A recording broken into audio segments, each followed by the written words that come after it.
ताणं नमो सिताणं नमो आयरीयाणं नमो वज्रायाणं नमो लोये सौवसाहुणम्।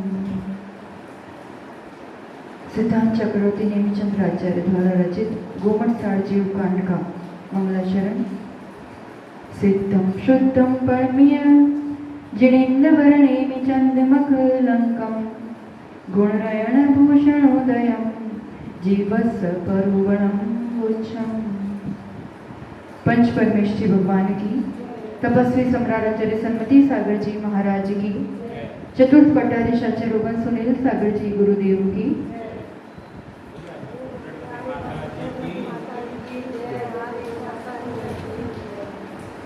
एक बार एक तेली था जो तेल निकालने का काम करता था। उसके पास एक बूढ़ा सा बैल था। तो बैल घूमता रहता था और वो घानी घूमती थी और तेल निकलता था। पर एक बार अचानक बीमारी से उस बैल की मृत्यु हो गई। तो शेठ जी जब दूसरे दिन तेल लेने आए तो उदास सा बैठा था। वो पूछा क्या हुआ? तो कि क्या करूं, अब बैल तो मर गया, मैं कैसे आजीविका चलाऊंगा, कैसे क्या करूं? तो शेठ जी कहते कोई बात नहीं, तू पैसा उधार ले ले, नया बैल ले आ और अपना काम चालू रख। तो दूसरा बैल लेकर के आता है, नया सा हट्टा कट्टा, और पर प्रयास करता है कि अब वो भी ऐसे घूमे और तेल निकले। फिर से दूसरे दिन शेठ जी आते हैं तेल लेने के लिए। तो वो वापस उदास बैठा है कि क्या हुआ, नया बैल तो आ गया ना? क्योंकि बैल तो आ गया पर वो तो निकम्मा एक जगह ही खड़ा रहता है, वो घूमता ही नहीं है, तो क्या करे? तो कि कोई बात नहीं, अच्छा एक काम करना, तुम ऐसा करना, थोड़ी सी हरी घास लेना, एक डंडे पे बांध देना और उसके आगे रखना, आगे आगे रखते जाना तो वो घूमता जाएगा। ठीक है कर लूंगा, पर रोज रोज हरी घास कहाँ से लाऊंगा मैं? अभी तो सूखा मौसम पड़ा है, गर्मी का मौसम है, बारिश आएगी तब ऐसा कर लूंगा, अभी क्या करूं? ये थोड़ा सूखा घास पड़ा है मेरे पास। तो शेठ जी कहते कुछ नहीं, बांध इसको सूखा घास थोड़ा, और मैं लेके आता हूँ एक हरा चश्मा ले आता हूँ, तो वो चश्मा पहना देना और करना, देख करके देख। और ऐसा ही किया और सचमुच उसको लगा बैल को कि आगे हरी घास रखी और उसको खाने की, उसमें वो घूमती रहती कि अब मिलेगा, अब मिलेगा, अब मिलेगा। ऐसे चक्कर में पूरा पूरा दिन, पूरी पूरी रात उस व्यामोह में वो घूमती रहती। अनादि से यही दशा है इस जीव की। लगता है अब सुख मिलेगा, इसमें सुख मिलेगा, ऐसे सुख मिलेगा, बस उस सुख के व्यामोह में ही बैल की तरह ये जीव घूमता जा रहा है। सुख वहां है नहीं, हरा चश्मा पहना है, घास नहीं है हरी, दृष्टि वैसी है, जो चश्मा पहना है वैसा सुख दिखाई देता है और उस रूप से परिभ्रमण कर रहा है। और ये आज की कहानी नहीं है, कब से चली आ रही है और सभी संसारी जीवों का कहीं ना कहीं इसी रूप से परिभ्रमण चल रहा है। उसमें से कोई भाग्यवान जीव निकल करके थोड़ी चढ़ाई कर पाता है, थोड़ा सा अपने आप को ऊंचा उठा पाता है, थोड़ा सा ग्रेड बढ़ा पाता है। तो इसी की बात अपन ने थोड़ा सा प्रारंभ किया था। प्रत्येक जीव अनंत गुण की खान है, पर वही गुण वो खुद ही समझ नहीं पा रहा है, देख नहीं पा रहा है, उसका उपभोग नहीं कर पा रहा है। तो एक एक गुण के प्रकट होने के स्थान, गुणों को प्राप्ति के स्थान, गुण स्थान, सभी संसारी जीव इतने गुण स्थान में समाहित हो जाते। कहीं ना कहीं कोई ना कोई किसी में तो फिट होगा ही होगा, एक भी संसारी जीव बाकी नहीं रहेगा, टोटल इसमें आ जाएंगे। अब जीव कांड से गुणस्थान अधिकार से अपन थोड़ा सा देखें तो गुणस्थान की परिभाषा इसमें बता रहे हैं। कल अपन ने देखी थी, पर आचार्य भगवंत भी इसी रूप से क्या उसमें कहना चाह रहे हैं। अगर आपके पास हो तो देख ले, नहीं है तो अपन सुनेंगे और समझेंगे उसको। 8 नंबर का श्लोक, जे हिंदु लक्ष्य जंते उदयादिषु संभवेहि भावेहिं जीवाते गुण सन्ना निड्डिठा सौवदर्शिहिं सर्वज्ञ प्रभु के द्वारा कहा गया है ये। और ध्यान रखना, ये विषय इस रूप से ये वर्णन जैन दर्शन के अलावा और कहीं भी नहीं पाया जाएगा। इस रूप से कहीं वर्णन नहीं है। ये तो परम उपकार है आचार्य भगवंतों का कि ऐसा कोई अपन को अवसर मिला है कुछ अच्छी चीज, सही चीज, सम्यक ज्ञान पाने का। तो सर्वज्ञ सर्वदर्शी, जिन्होंने सब कुछ देखा है, जाना है, निर्दिठम, उन्होंने क्या कहा है, जेहि तुम लखी जनते उदयादिसु, मतलब यहाँ पर मोहनीय कर्म के कारण जो उदय, क्षय, क्षोभम आदि उदयादिसु, ये सब जो अवस्थाएं होती है उसके कारण संभवे ही भावे ही, जो जो भाव संभव होते हैं, जो जो परिणाम होते हैं जीव के, उस परिणाम वाला जीव वैसे वैसे गुण सन्ना, उस गुण स्थान वाला उस गुण स्थान की संज्ञा को प्राप्त होता है। यानी जीवों के अपने परिणाम किसके आधार पर, मोहनीय कर्म के उदय आदि अवस्थाओं के आधार पर जीव के अपने परिणाम, उन परिणाम को गुणस्थान कहा और उस परिणाम वाले जीव को उस गुणस्थान वर्ती जीव कहा। ऐसा यहाँ आचार्य भगवंत कह रहे हैं। तो गुणस्थान कौन कौन से होते हैं, यहाँ अपन श्लोक के माध्यम से, गाथा के माध्यम से, प्राकृतिक गाथा कहेंगे अपन। तो कल नाम तो देखे ही थे, फिर से एक बार आचार्य भगवत की वाणी में सुनते हैं। और आज ये सभी नाम तो अपन को याद रह जाना चाहिए, फिर एक एक अपन समझते जाएंगे। बहुत अच्छे से 9 और 10 नंबर की 2 कारिकाओं में उन्होंने गुणस्थान के नाम लिए हैं। मिच्छो सासण मिस्सो अविरत सम्मोय देश विरदोया विरधा पमंत इधरो अपूप अणियठी सुमहोया उसंत क्षीण मोहो सजोग केवली जिनो अजोगिया 14 जीव समासा क्रमेण सिद्धायणा दवा। 14 नाम इतने में पूरे आ गए। मिच्छो यानी पहले नंबर का गुणस्थान, पहले से स्टार्ट कर रहे हैं। मिच्छो सासण मिस्सो, पहला कौन सा गुणस्थान, सभी बोलते जाना। पहला, दूसरा, तीसरा, मिस्सो मिश्र, मिश्र से यहाँ मिश्र भी कह सकते हैं, सम्यक मिथ्यात्व भी कह सकते हैं। आगे अविरत सम्मो, ये देश विरदोय, अविरत सम्मो यानी अविरत, चौथा वाला अविरत सम्यक दृष्टि, और 5वां देश विरत। फिर विरदा पमत इधरो, यानी प्रमत विरत, और इधरो का अर्थ होता है उससे उल्टा, यानी अप्रमत विरत। छठा कौन सा, 7वां, फिर अपूर्व अणियठी सुममो, अपूर्व यानी अपूर्वकरण, फिर अनिवृत्तिकरण, सुममो सूक्ष्म सांप्राय 10वां नंबर। उसंत क्षीण मोह, मोह उपशांत मोह, और आगे 13वां, जोर से बोलो, और 14वां अयोग्य। नाम दोहराते रहेंगे तो कभी ना कभी पहुंचेंगे ना, इसलिए बार बार बोलना चाहिए इन सब नामों को, तो है ना। तो यहाँ पर ये नाम यहाँ पर बता दिए। इस नाम में थोड़ा सा अपन समझ लेते हैं कि ये जो भी नाम दिए हैं इसमें थोड़ा समझना। जैसे कुछ ऐसे गुणस्थान है जिसमें शब्द है, जैसे यहाँ पढ़ लेंगे अपन अविरत सम्यक्त ले लो, ठीक है ना। तो ये स्टार्टिंग पॉइंट है, इसको आदि दीपक कहते हैं। आदि जहाँ से शुरुआत हो रही है इसकी, तो उसमें जो सम्यक्त शब्द है, मतलब यहाँ से आगे सभी गुणस्थान में ये शब्द लगाना। सब जगह सम्यक सम्यक नहीं लिखा है ना। शुरुआत कहाँ से हो रही है, चौथे गुणस्थान से, उसमें सम्यक्त शब्द आदि दीपक कहा जाएगा। यहाँ से आगे सभी गुणस्थानों में उसको लेना है, मतलब सभी गुणस्थान में अब सम्यक दर्शन होगा। फिर दूसरा शब्द ले लो ऐसे, जैसे प्रमत विरत, तो इसमें जो विरत शब्द है ये आदि दीपक है। अब आगे सभी में ये विरत शब्द आएगा, मतलब विरत, ये गुण, व्रत, नियम, संयम होगा ही होगा। यहाँ पर सम्यक्त शब्द जो स्टार्टिंग पॉइंट है, यहीं से सम्यक दर्शन होता है, मतलब आगे सब जगह होगा ही होगा, यहीं से पूरा व्रत होता है, तो आगे सब जगह होगा ही होगा। फिर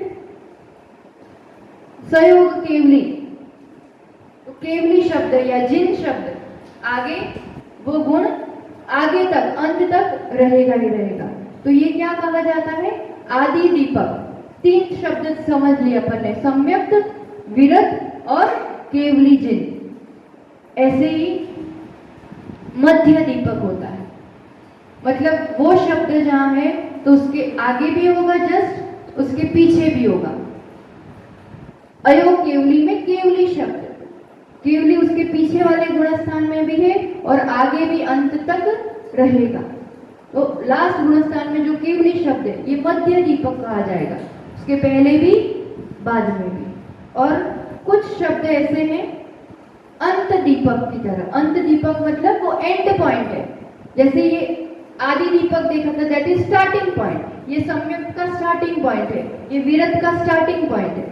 ऐसे अंत दीपक एंड पॉइंट, मतलब उस गुणस्थान के नीचे नीचे तो वो गुण पाया जाएगा, उसके बाद नहीं पाया जाएगा। जैसे अविरत है ना, अब चौथा ही गुणस्थान है, सम्यक्त शब्द तो आदि दीपक है, ऊपर पाया जाएगा, और अविरत एंड पॉइंट है। इसके नीचे वाले यानी पहले दूसरे तीसरे में तो अविरत ही होगा, और ये चौथा अविरत बनेगा अंत दीपक है, लास्ट पॉइंट है, यहां तक वो गुण चल रहा था, अविरत बना, है ना। फिर ऐसे ही समझना प्रमत विरत में, विरत शब्द तो ऊपर जाएगा और प्रमत शब्द एंड पॉइंट है, यहां तक प्रमाद है। अपन को क्या लगेगा खाली छठे गुणस्थान में मुनि को ही प्रमाद है, ऐसा नहीं, पहले से लेकर के यहां तक प्रमाद है, अब आगे नहीं है, ये एंड पॉइंट है प्रमत का। तो प्रमत अंत दीपक कहलाएगा इसका, ध्यान आया विषय। वैसे ही 10वां गुणस्थान सूक्ष्म सांप्राय, तो सांप्राय यही है क्या? सांप्राय यानी कषाय की वजह से जो आश्रय होता है कर्म का वो, तो ये सांप्राय का एंड पॉइंट है, पहले से लेकर के 10वें तक हर गुणस्थान में सांप्राय है। तो 10वां गुणस्थान सूक्ष्म सांप्राय में सांप्राय शब्द अंत दीपक कहलाएगा, एंड पॉइंट, यहां तक लगातार हर गुणस्थान में वह पाया जाएगा। ध्यान आया विषय के? फिर से कहें, अंत दीपक की बात कर रहे हैं, अविरत चौथे तक ही है, तो ये इसका एंड पॉइंट पहले से चौथे तक होगा। फिर प्रमत ये एंड पॉइंट है, उसके ऊपर प्रमाद नहीं है, यहां तक पूरे हैं पहले से 6 तक, इसलिए प्रमत यहाँ पर अंत दीपक। सूक्ष्म सांप्राय में सांप्राय अंत दीपक, ये शब्द मतलब पहले से यहां तक लगातार वो चीज है। और आगे देखेंगे तो सहयोग केवली, उसमें सहयोग शब्द खाली उसी में योग है क्या? वो एंड पॉइंट है, पहले से 13वें तक हर गुणस्थान में प्रत्येक जीव को योग है और उसके ऊपर नहीं है, तो सहयोग शब्द 13वें गुणस्थान में अंत दीपक कहलाएगा, लास्ट, मतलब वो हर जगह है। ये नाम समझ रहे हैं ना अपन, इसलिए ये विषय ले लिया कि जहाँ नाम समझ रहे हैं तो उस नाम से उसका अर्थ कहाँ से कहाँ तक, उस दशा को, उस गुण को, उस प्रवृत्ति को लेना। ध्यान आया? आगे बढ़े। अंत दीपक कौन, आदि दीपक कौन कौन से शब्द है आप लोग खुद बताओ, मतलब स्टार्टिंग जहां से हो रहा है। आदि दीपक पूरे 14 गुणस्थान में शब्द कौन कौन से? सम्यक, कौन सा गुणस्थान? चौथे से, ठीक। दूसरा विरत, छठे गुणस्थान में विरत शब्द, और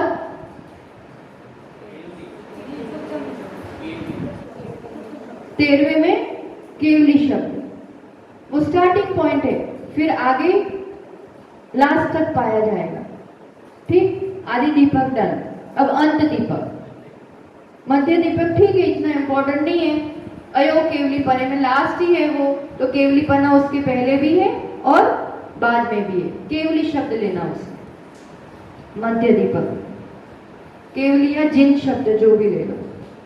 अब आप लोग बताओ, चलो अंत दीपक एक एक करके बताओ। हाँ, सबसे पहले ठीक, अविरत शब्द। चौथे गुणस्थान में अविरत शब्द, मतलब पहले से चौथे तक अविरत है, ये लास्ट पॉइंट है, एंड पॉइंट है, अंत दीपक है। फिर दूसरा शब्द प्रमथ, यानी प्रमाद, पहले से छठे तक प्रमाद है। शब्द यही लिया है ना, इसलिए ये कहने में आ रहा है, तो ये एंड है, यही प्रमाद है ऐसा नहीं है, यहां तक प्रमाद है, उसके बाद नहीं है। तो ये प्रमथ शब्द एक अंत दीपक हो गया। नेक्स्ट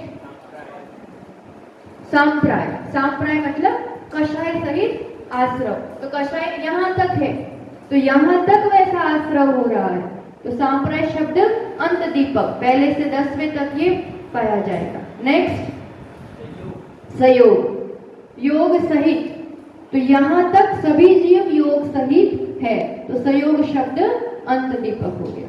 ठीक, आगे बढ़े हम। नाम सभी ले लिए और नामों का अर्थ कल देखा ही था, फिर भी और एक एक करके लेंगे तो समझते ही जाएंगे अपन। मुख्य रूप से सभी 14 नाम और उसका अब आगे की 2 गाथा में किस गुणस्थान में कौन सा भाव होता है, मूल भाव, मुख्य रूप से वो भाव दशा कहिए। भाव कितने हैं ध्यान होगा, आप लोगों ने जो सुन रहे हैं उन्होंने तो इस विषय को बहुत अच्छे से पढ़ा है, और तत्वार्थ सूत्र में आप लोगों ने पढ़ा होगा, दूसरे अध्याय में स्टार्टिंग ही उससे होता है। बताओ क्या कहते हैं, औपशमिक, शाही, नाम बताओ। औपशमिक, शाही, क्षयोपशमिक, औदायिक, पारिणामिक, 5 भाव होते हैं। तो कौन से गुणस्थान में कौन सा भाव होगा, भाव यानी जीव का अपना साधारण गुण, परिणाम। औपशमिक भाव यानी कर्म के उपशम से जो भाव होता है, अपन ने अवस्थाएं देखी थी कर्म की, कर्म के अभाव में, कर्म के उपशम से, कर्म के क्षय हो जाने से, टोटल अलग हो जाने से, कर्म के क्षय प्लस उपशम, क्षयोपशम दशा से जो भाव बनते हैं, और औदायिक, कर्म के उदय से जो अनुभूति होती है वो, ये चारों 4 कर्म के आश्रित भाव है। और पारिणामिक भाव उसका कर्म से निरपेक्ष है, कोई लेना देना नहीं है जीव का अपने स्वयं से, स्वभाव से। तो वो बात शॉर्ट में बताई है यहाँ पर, अपन देखते हैं। 4 गाथाओं में पूरी बातें हैं, 11, 12, 13, 14। मिच्छे खलु ओदियो विधिये पुण पारिणामियो भाव, मिस्से खौ ओ समयो अविरत सम्माहितेनेव। इतना ही समझते हैं पहले। मिच्छे खलु ओदियो, मिथ्यात्व गुणस्थान में कौन सा भाव है, ओदियो, औदायिक भाव। यहाँ पर ने कल देखा था 1 से 4 गुणस्थान दर्शन मोहनीय की अपेक्षा, उस कर्म की अपेक्षा चलेगा, और आगे की गुणस्थान चारित्र मोहनीय की अपेक्षा। तो यहाँ दर्शन मोहनीय की अपेक्षा कौन सा भाव कह दिया, औदायिक। फिर विधि यानी दूसरे में पारिणामियो, पारिणामिक भाव। क्यों ये भाव कहा है, कैसे, ये समझते जाएंगे अपन। अभी जो आचार्य भगवत कह रहे हैं वो एक एक अपन लिखते जाते हैं कि किसमें कौन सा भाव। पहले में कौन सा कहा, औदायिक यानी उदय से। दूसरे में बोलो पारिणामिक।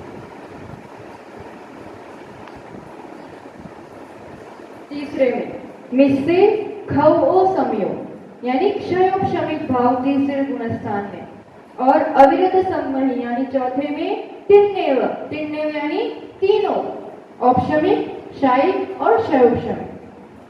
तीसरे में क्षयोपशमिक भाव,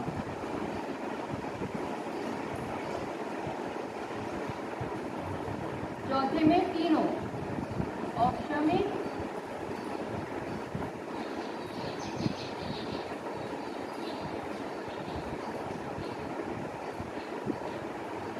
शायिक और क्षयोपशमिक। सब अपन देखते जाएंगे किस रूप से कैसे परिणाम बन रहे। प्राचार्य भगवान ने इस क्रम से लिया है, तो पहले जान लो कि कौन कौन से भाव होते हैं। चौथे में तीनों हो जाएंगे, औपशमिक, शायिक, क्षयोपशमिक। अब चारित्र मोहनीय की अपेक्षा आगे चलेगा, तो उसमें देखते हैं 12 नंबर की गाथा।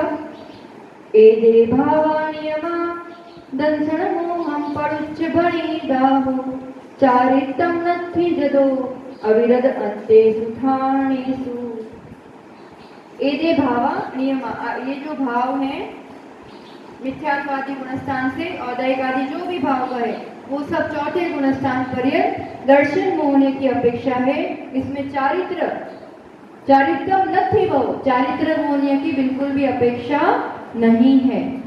अब पांचवें गुणस्थान से भाव बता रहे हैं। देश विरदीपमत्ते इतरेव खमो समीय भावोदो सो खलु चरित मोहम परुच्च वनियम तहा उबरिम तत्तो उबरिम ऊसम भावो उमसामगेसु खवगेसु खयो भावो यमा अजोगी चरियोति सिद्धेय। देश विरदे, पांचवें गुणस्थान में कौन सा भाव कहा? खवोगम्यो यानी क्षमिक।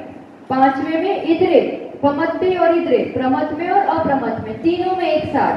पांचवें, छठे और सातवें गुणस्थान में क्षमिक भाव, चारित्र मोहनीय की अपेक्षा, तीनों में।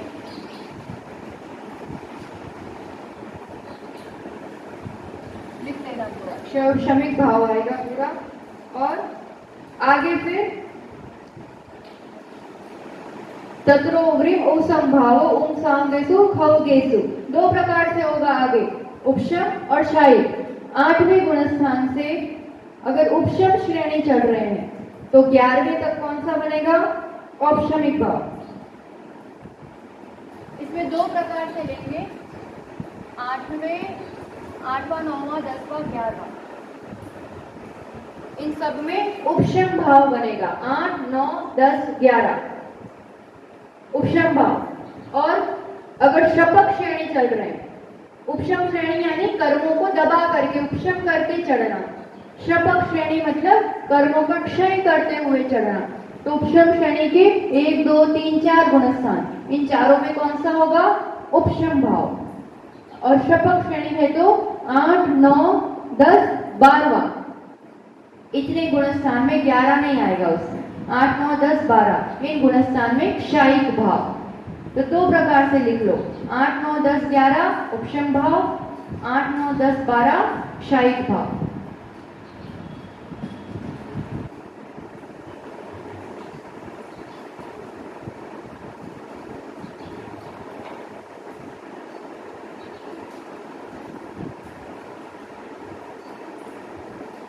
आठ, 9, 10, 12 क्षायिक भाव। अब रही आगे की बात, 13 और 14वां गुणस्थान। तो सीधी बात है, मोह है ही नहीं, मोह का क्षय हो गया तो वहां तो क्षायिक भाव ही होंगे।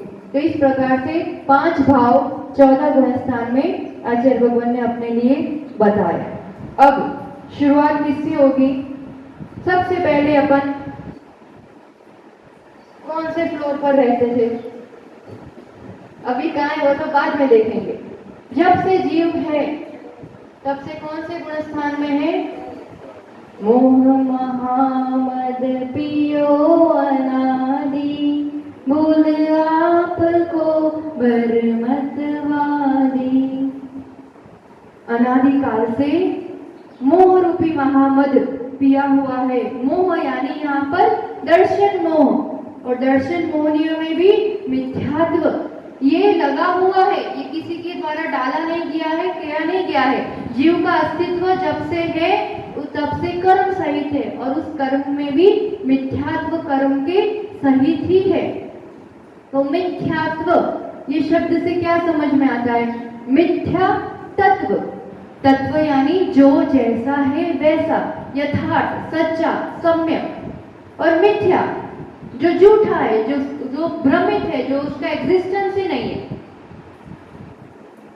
तो तत्व का जो अश्रद्धान करा है, जो जैसा है ऐसा देखने नहीं दे, समझने नहीं दे, वो जो दृष्टि, जैसे उस बैल ने हरा चश्मा पहना था तो उसको क्या लग रहा था कि घास हरी है, ऐसे ही मिथ्यात्व का चश्मा, उस रूप की दृष्टि तो पर ही दृष्टि रहती है, बाहर ही दृष्टि रहती है। अभी तक जान ही नहीं पाया कि मैं कौन हूं, वास्तविक में मैं कौन हूं। मान्यता तो रहेगी श्रद्धा गुण जीव का अपना गुण है, तो किसी न किसी रूप में तो ये श्रद्धा गुण काम करेगा, पर ये गुण है। और एक तरफ सर्वघाती प्रकृति मिथ्यात्व है। अब मिथ्यात्व का बंध भी हो रहा है, तो उसके बंध के साथ एक विशेषता है कि वो बंधा है, समय आने पर उदय भी चल ही रहा है, बंध भी चल रहा है, दोनों चीज निरंतर। तो उसके उदय में उसका बंध भी निरंतर होता ही रहता है, होता ही रहता है। तो बंद हो रहा है, फल मिल रहा है, वापस बंद हो रहा है, फल मिल रहा है, इसलिए इसमें से निकलना बहुत मुश्किल हो जाता है। वो चश्मा ही ऐसा है कि आपको स्वयं तक जाने ही नहीं देती, सत्य तक पहुंचने ही नहीं देती, और फिर लगता ही ऐसा है।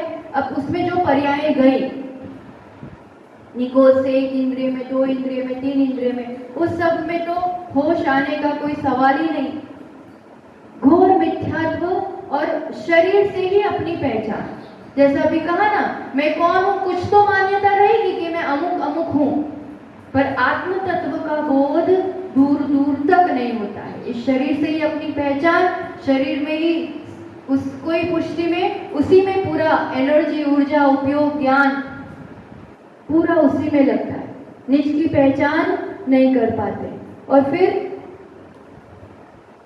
यहां तक बढ़ भी गए, ज्ञान भी पाया, 5 इंद्रियां भी पाई, मन भी पाई। जब तक मन नहीं था तब तक तो निपट अज्ञानी, ये अग्रहित मिथ्यात्व कहलाता है। ग्रहित यानी जो यहाँ ग्रहण किया गया है, ये किसी के उपदेश में आकर के किसी ने समझाया हो, कुछ कहा हो, कोई उपदेश दिया हो, ऐसा नहीं। मन बिन जब तक है, बिना मन के जब तक, एक इंद्रिय से असंगी पर्याय तक, इसी रूप से अज्ञान अवस्था, अग्रहित मिथ्यात्व के कारण ही जन्म मरण, और किसकी तलाश में, सुख की तलाश में। चाहिए तो सुख, पर पता नहीं है कि सुख किस में है। उनको लगता है ये भोजन कर लूंगा तो सुख मिलेगा, तो उसके पास इंद्रिय सुख के पीछे जीव भागता रहता है, भागता रहता है। सुख भी चाहिए, वो तो है, पर मान्यता क्या है, विपरीत है। सुख कहाँ माना, इंद्रियों की पुष्टि में। ये काम ऐसा क्यों हो रहा है, किस वजह से हो रहा है, मिथ्यात्व कर्म के उदय से। वो बंधा है, स्थिति पड़ी है, अनुभाग पड़ा है, तो फल भी देगा, और उसका फल ही इतना जबरदस्त है, उसका अनुभाग सर्वघाती पने से, कि वो सच्ची श्रद्धा। मिथ्यात्व कर्म कौन से गुण को सर्वघात करता है, हमारे कौन से गुण को, जीव के सम्यक दर्शन, सच्ची श्रद्धा। मिथ्यात्व यानी मिथ्या दर्शन, मिथ्या श्रद्धा, विपरीत श्रद्धा, मान्यताएं, धारणाएं, अभिप्राय, ये सब कैसा है, विपरीत है, उल्टा है। और फिर उसी में जो दिख रहा है ना, उसी को मानना, उसके पीछे जो चीज है जिसकी वजह से ये सब है, उसकी बिल्कुल भी मान्यता, वहां तक दृष्टि नहीं पहुंच। दिख गया ये काला है, ये गोरा है, ये मोटा है, ये पतला है, ये सुंदर है, ये ज्ञानी है, ये मूर्ख है, मैं सुखी दुखी में रंग रहा हूं, इसी में उलझा रहता है। दिखती क्या है, पर्याय दिखती है, कर्म जनित फल दिखता है। अपने द्रव्य गुण पर्याय से ही इसीलिए स्टार्ट किया था, जब ये विषय स्टार्ट किया था। द्रव्य यानी गुण और पर्यायों का समूह। द्रव्य दिखता नहीं है, गुण दिखता नहीं है, दिखती क्या है, पर्याय। और वो पर्याय भी जो दिख रही है, वो तो सब पुद्गल की पर्याय दिख रही है। तो ये पर्याय जो दिखती है, ये कर्म जनित फल अवस्थाएं दिख रही है, उसी को सत्य मानते हैं और उसी को देख करके काम कर रहे हैं। ये पर्याय जिसमें रहती है, उस द्रव्य तक दृष्टि नहीं जाती, तो वो वस्तु अलग हो गई, टूट गई, बिछड़ गई तो दुखी हो गए, कोई नई चीज मिल गई तो सुखी हो गए।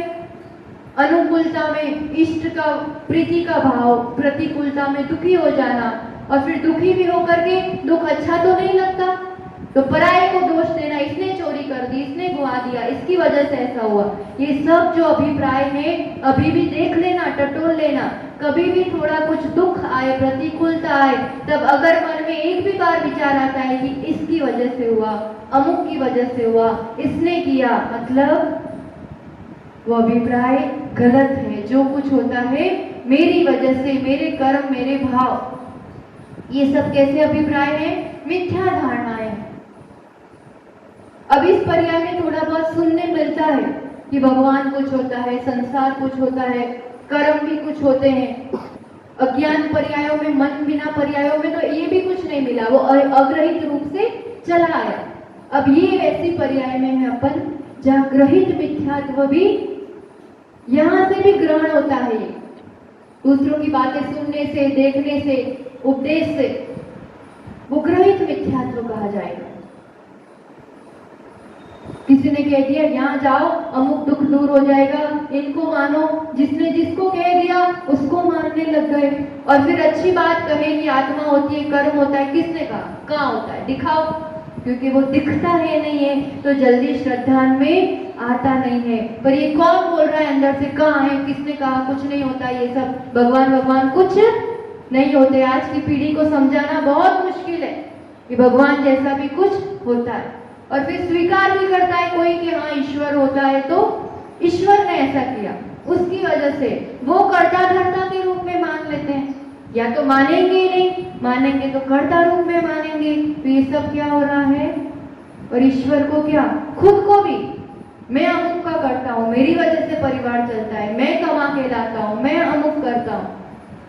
स्वयं की भी कर्ता बुद्धि, भोक्ता बुद्धि, ये सब किसकी वजह से होता है? कौन बोलता है अंदर से? ये अभिप्राय, ये परिणाम किसकी वजह से आता है? मूल जड़ क्या है इसकी? मिथ्यात्व कर्म का उदय। ज्ञान है, बुद्धि तो चलेगी, उपयोग तो चलता रहेगा, पुरुषार्थ भी चलता रहेगा, पर पुरुषार्थ की दिशा कैसी रहेगी? कोई भी जीव किस दिशा में जाता है, उसका पुरुषार्थ किस दिशा में करता है, उसकी ऊर्जा कहाँ उपयोग करता है? जहाँ उसकी रुचि होती। 100% बात है, जहाँ रुचि होगी वहीं वो मेहनत करेगा। और मेहनत तो करता ही है प्रत्येक जीव। एक चींटी भी बहुत मेहनत करती है ना, पुरुषार्थ तो करता है जहाँ रुचि होगी। और ये रुचि कौन तय करता है? अभी ये रुचि किसके अंडर में है? मिथ्यात्व कर्म के अंडर में है। तो मिथ्या मिथ्या उल्टा उल्टा ही चलता रहेगा। तो इस ग्रहित मिथ्यात्व में कुछ पक्ष आ जाते हैं। इसमें आचार्य भगवंत ने भी कहा है, अपन देखते हैं कुछ पहलुओं को। 15 नंबर की गाथा, मिथ्या दृष्टि जीव, मिथ्यात्व कर्म। औदायिक भाव क्यों कहा? समझ में आया? औदायिक भाव किसके उदय से बनता है? ये गुणस्थान मिथ्यात्व के। जब से है कोई भी जीव है, कहां पर है, कहां रहता है? जब से भी जीव है, फिर कुछ करेगा तो आगे बढ़ेगा, पर पहले से, हमेशा से जीव किसमें होता है? मिथ्यात्व में।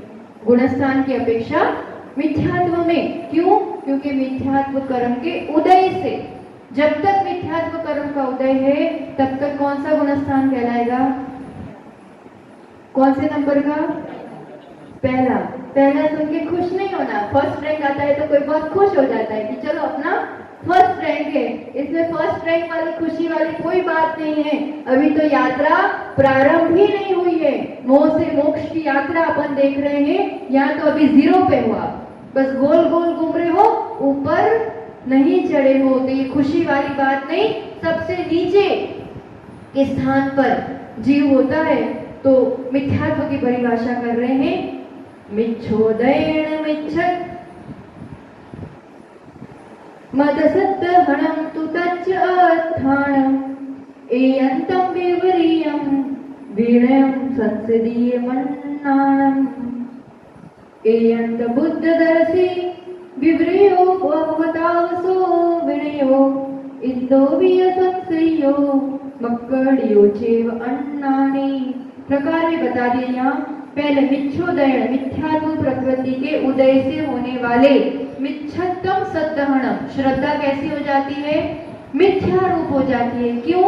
ये कर्म का अपना प्रभाव, दर्शन होने के मिथ्यात्व कर्म की प्रकृति, सर्वघाती प्रकृति, ये पूर्ण रूप से श्रद्धा गुण का घात करता है। और कैसा हो? तच्च यानी तत्व में अतत्थाणम यानी अश्रद्धान, जो तत्व है जीव अजीव और आश्रव बंध संवर निर्जरा मोक्ष, इन सब पर कैसा होता है?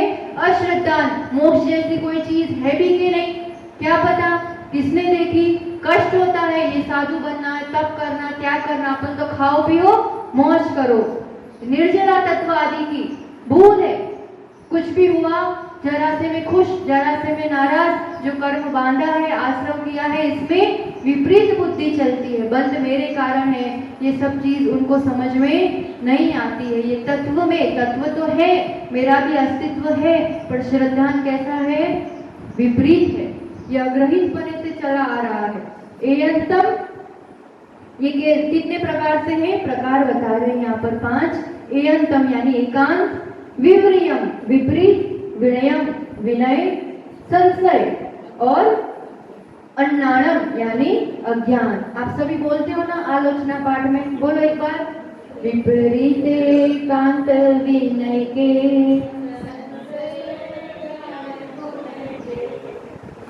है ना?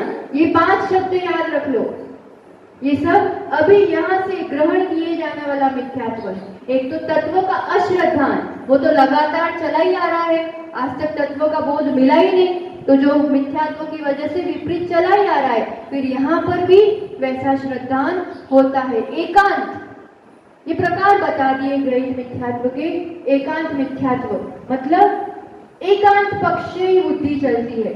कुछ लोग मानते हैं, या उदाहरण भी दिए हैं ना अगली गाथा में, एयंतम बुद्ध दर्शो, एकांत मत में बुद्ध मत आदि प्रसिद्ध हुए। वो मानते सब कुछ अनित्य है, सब कुछ बदलता रहता है, नित्य जैसी कोई वस्तु ही नहीं है, ऐसा मानते। और दीपक बुझ गया मतलब शून्य हो गया, उसका निर्वाण हो गया। आज ये मर गए अपन मतलब निर्वाण हो गया, ऐसा मानते हैं। तो ये कैसा हो गया? एकांत, एक पक्ष से मानना, उसका दूसरा पक्ष के अनित्य है, पुद्गल पर्याय की अपेक्षा, पर द्रव्य की अपेक्षा, गुण की अपेक्षा अपन शाश्वत है, नित्य है। तो एक पक्ष को पकड़ के कुछ भी बात होती है तो कैसा कहलाएगा? एकांत। विपरीत, विपरीत में यहाँ पर किसका नाम लिया है? यज्ञ आदि करने वाले ब्राह्मण आदि। वो जैसे होम करने में, यज्ञ करने में स्वर्ग मिलता है, वैकुंठ मिलता है, ऐसी सब मान्यताएं विपरीत हो गई कंप्लीटली। हिंसा से पुण्य होता है, स्वर्ग होता है, विपरीत मान्यता हो गई ना। स्त्री से मोक्ष होता है, केवली भगवान कवला आहार करते हैं, ये सब कैसी हो गई? कंप्लीट उल्टी, विपरीत मान्यताएं। तो ऐसी भी मान्यताएं होती है। तो ये सुन करके थोड़ा आचार्य भगवंत यहाँ कहते हैं, सुनने बहुत मिलेगा, पर थोड़ा अपनी बुद्धि लगाओ। जो सुनते आ रहे, अपन ने यहाँ जन्म ले लिया और अपन को इस मंदिर ले गए, इसीलिए अपन इनको भगवान नहीं मान रहे। क्यों मान रहे? क्या दशा है? किसको मानना चाहिए? उस गुण की वजह से मानना चाहिए। इन सभी चीजों पर खुद विचार करो। जबरदस्ती सम्यक श्रद्धा थोपा नहीं जाता, ये अंतरंग से रुचि जगती है, वो समझ जगती है। तो खुद टटोल के देखो, अपने भी शास्त्र सब पढ़ो, दूसरों के भी पढ़ो, सब पढ़ो, खुद ही समझ में आएगा कि कहाँ कितनी गहराई है और कितनी सच्चाई है। और खुद इतना टाइम नहीं है कि पूरे शास्त्र पढ़ पाए, तो जिन्होंने पढ़े हैं उनसे सुनो, समझो, तो इन मिथ्यात्व से अपन बच पाएंगे। तीसरा कौन सा कहा? विनय। ये तो गजब का, इस अभी के समय में कहेंगे विनय करना तो अच्छी बात है, ये तो तप भी कहलाता है, गुण भी कहलाता है, धर्म भी कहलाता है, तो मिथ्यात्व कैसे कह दिया? सबको मानने में क्या दिक्कत है? सबको भगवान मानो, ये भी भगवान है तो वो भी भगवान है तो वो भी गुरु है। इस अपेक्षा सबकी एक समान विनय नहीं होते, किसी का विरोध या अपमान नहीं करना है, पर जो जिस पद के योग्य है वो गुणवत्ता तो समझनी पड़ेगी। सबको एक कैटेगरी में डाल दोगे तो ये विनय मिथ्यात्व हो जाएगा। और संशय,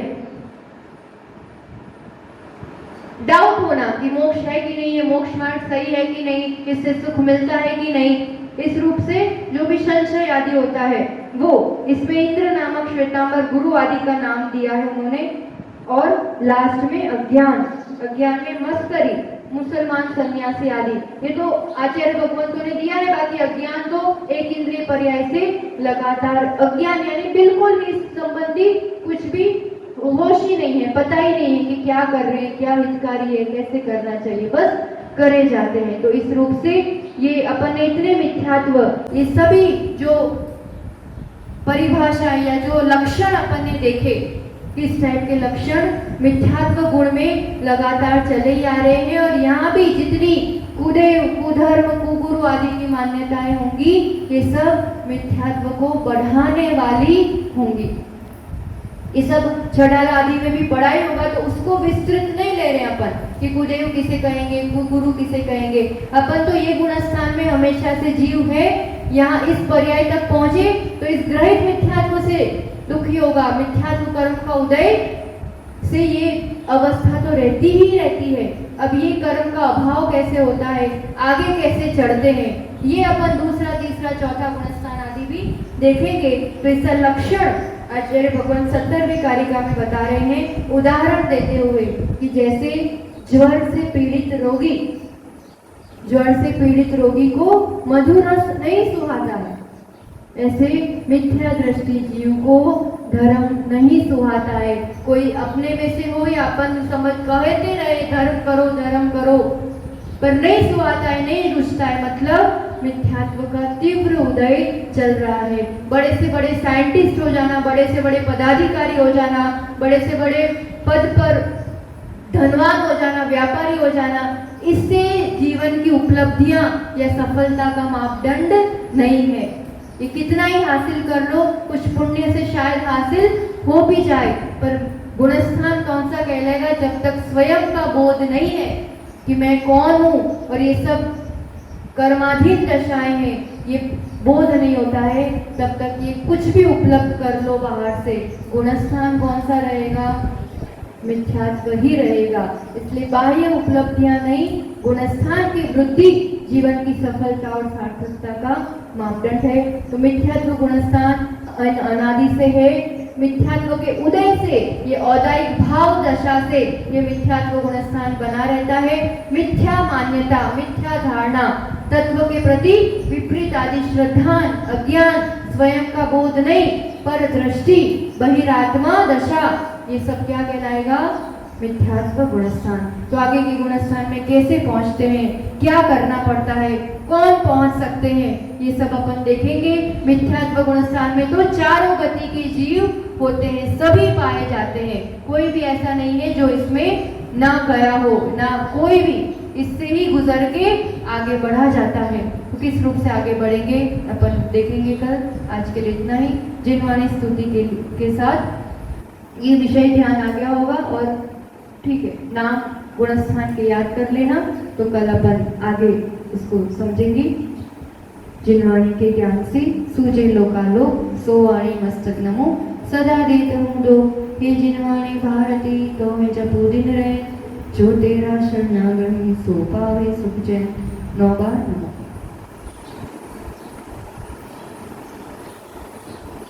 जिनवाणी माता की, आचार्य भगवान स्वयं सागर जी गुरुदेव की